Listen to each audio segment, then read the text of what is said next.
Сәлеметсіздер ме балалар? Әлемде қаншама деген аңыздар мен ертегілер бар. Ескі кітап беттерінен көптеген кейіпкерлерді кездестіреміз. Бүгінде әрбіреуіміз осындай ғажайып кейіпкерлерді есімізге түсіреміз. Бүгінгі жаңа тақырыбымыз ертегідегі ғажайып жануар. Ғажайып ертегі жануары бұл біздің дүниеде жоқ, қиял ғажайып ертегі әлемінде кездесетін жануарды айтамыз. Біздің жасағалы отырған жануарымыз мультфильм кейіпкері болмауы керек. Тек қиял ғажайып әлеміндегі кітап беттерінен оқылған кейіпкерлер болуы керек.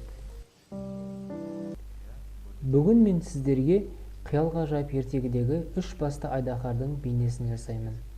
Алдымен ортаға дөңгелек сызып, денесін көрсетеміз. Қарапайым пішіндермен негізгі денесін және қандай да бір геометриялық денеге ұқсайтын бөліктерін қосамыз. Аяқтарын,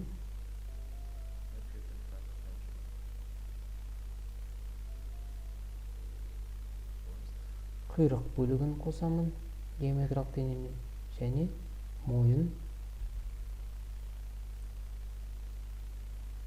әрі қарата бас бөліктерін қосамын.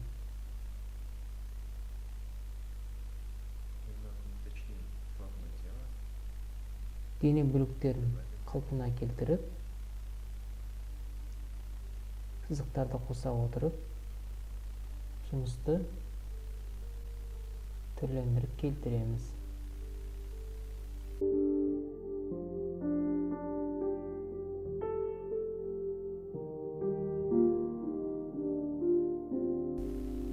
Әрине балалар, ертегіні оқып болғаннан кейін көзімізді жұмып, кейіпкерді көз алдымызға елестетіп, ғажайып бейнені суреттейміз.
Мінекей балалар, қиял ғажайып ертегідегі үш басты айдаһардың осындай суреттемелерін жасадым.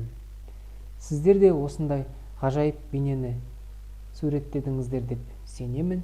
Келесі сабақта кездескенше сау болыңыздар.